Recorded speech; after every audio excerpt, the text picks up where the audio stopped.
All right, we'll see if we can get through another one. So, largest protein source.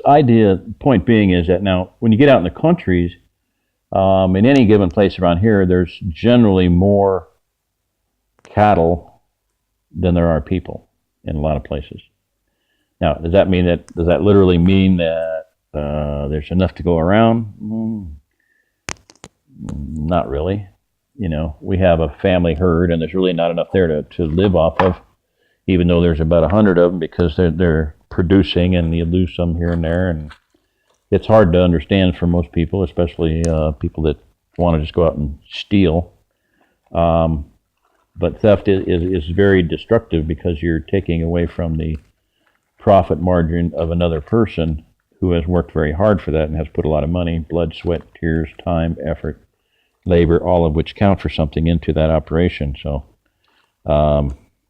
just anyway, enough on that. But so until point in time that you reach, or we reach, or anybody individual reaches where they can feed themselves and defend themselves, then in the animal kingdom they would be considered an adult. So what Galen's pointing out here is that, I wrote in my poem Alas Babylon in the year 2000, the war we waged for freedom, the war we fought for freedom 200 years ago, lasted for 8 long dark years. Hunger pangs did many know. How many people are honestly prepared for 8 years of hunger, 8 years of hard times? None of us. We have 6 months of food, it's gone. If you lose your job, we have a year's supply of food, and within 6 months it's gone. If we lose our job or something, it doesn't last. None of us are prepared for this. So what's coming down at us? And I'm telling you, it's coming down like a freight train. So that's what Galen's was trying to get across here. And he understands to the point that we're going to this farm restoration congress, where we're trying to get farms back into the hands of people that can grow food on them, rather than letting them go to the banks, being divvied up by relatives, turned into, housing subdivisions or whatever, conservation land. So that's what we need to do. That's where we need to be. We must tell the truth until it sinks in. Food and freedom are linked at the individual level, not even at a community level. If you're not producing some kind of food, in the long run, somebody's going to die because of that. I mean, every one of us needs to be producing something. That's how I would, phrase this in a long-term downturn scenario, the end of the world as we know it. It's going to come down to that. We need to be community-based, and we need to be productive. Now, can everybody do everything? No, we've all learned that out here. I mean, these guys out here, they come out here and I'm Superman. I'm going to do everything. I'm going to do cattle and goats and sheep and dogs and ducks and geese. And, no, it ain't going to happen. You have a niche, everybody can have a few chickens. The reason why the Ozarks were so awesome place to live during the Great Depression, the Great Depression came and went, and news of it got to the Ozarks, and they went, "Oh, really? Wow, it sounds like it was pretty bad."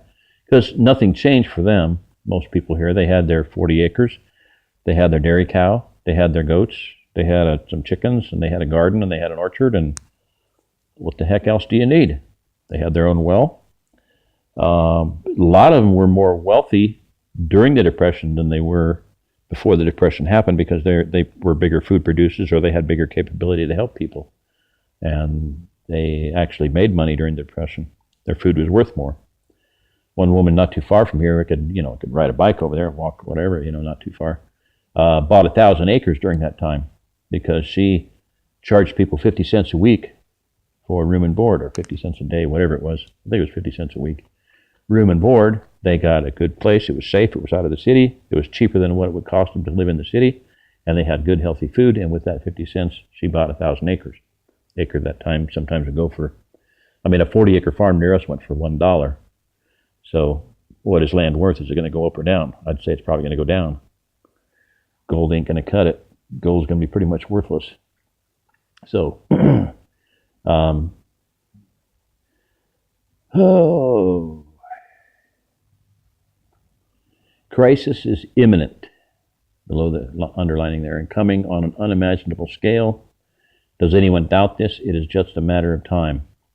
Achieve the restoration goal to again become a proud and independent people. If we do so, retaining our Second Amendment rights will count for something. The Constitution of the United States will remain historically meaningful if and only if we the people can again feed ourselves. The conservative answer: mobilize a coordinated and comprehensive restoration of our regional food supply system. Restoration must be by and for the people of this Missouri Ozarks region. It's a bigger region than that, Galen. I keep telling him, but, oh well, that's okay. He's doing a lot.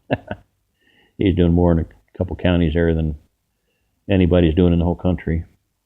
This way we'll have a resilient economy, one that can stand on our own when hard times come. However, we eventually define sustainable, call it what you will. It must be based on a foundation of food security. We must be able to feed ourselves indefinitely, right? Correct. We must be able to feed ourselves indefinitely. We have to have the water capability, the labor, tools, equipment to make that happen. I wanted to make a point about it where he talks about the Constitution and the Second Amendment and, we the people. I don't buy into that whole paradigm. We're shifting out of that paradigm into what I believe the kingdom paradigm, a theocracy. We the people is basically a false god of the Constitution, and the Constitution is not a Christian document. Written by a bunch of Masons and outwardly Christian deists, yes, but every point of the Constitution is not only not biblically based, it is anti-biblically based, anti-Christian, anti-God, and anti-Bible. So, just my 2 cents worth. And if you want to look more on that, Ted Weiland has a website, missiontoisrael.org, and a book called The Bible and the U.S. Constitution. Look that up. It's free online. You can read it. Oh, don't do that. Okay.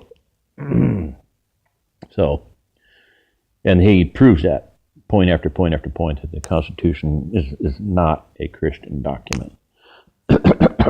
Alrighty, next page. Dink. All right. So where I left y'all hanging some time ago, and I covered this all today, and my voice is going to give out here pretty dang quick. So I'm going to wrap this one up because I have no idea how much longer I've got quiet. This was a miraculous day in that sense. 100 minutes of recording. I haven't been able to achieve that without the phone going dead or something going wrong, and then the microphone was bad the whole time. I got another headset, fortunately. Thank you. My son David blessed me with this weekend. The Ozark Plateau is plural as compared to the Swiss nation / plateau. A feasibility study regarding the size and population base which the Ozark Plateau is capable of sustaining as compared to the entire nation of Switzerland.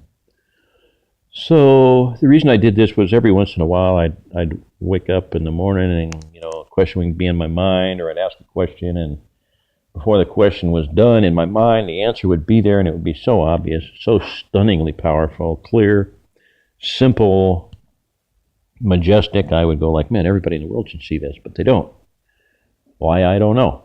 Well, in this case, I woke up and I was thinking, well, because I've been making comparisons like, well, the Ozark Plateau is mountainous, all the people are the same, basic ethnicity and racial and religious base and like-minded and honest and hardworking. And, there's a lot of scum here too, but by and large, it's a homogeneous population base demographically. Got a lot of resources. It's mountainous, i.e., in a military scenario, it'd be harder to invade, easier to defend, harder to invade. All those, however you want to phrase that. So I was casting around in history and geography for a time and a place and a nation that was somewhat like the Ozark Plateau, and I looked up Afghanistan, 9 million square miles, 90 million square miles, something like that. I don't know. It's huge. 900 million, I think, yeah. And well, that don't fit. Although they are mountainous and they like to fight and all that good stuff.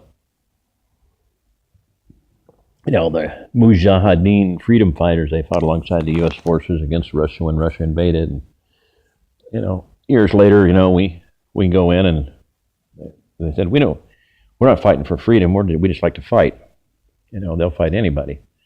Afghanistan, if you're not aware of the fact, it is known as the graveyard of empires.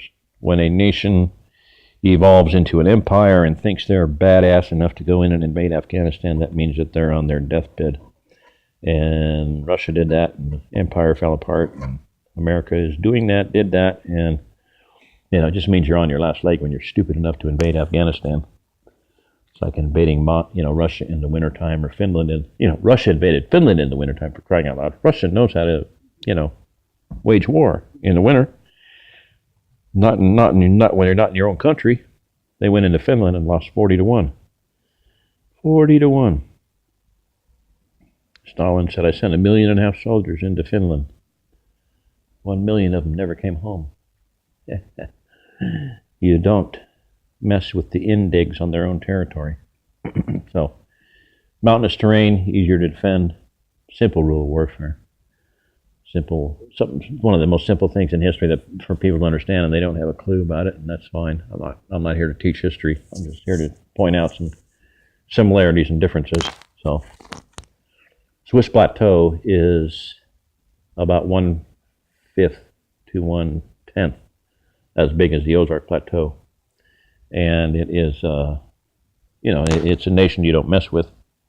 Hitler, before World War II, he met with the Swiss leaders and he said, "What will you do if I invade your country?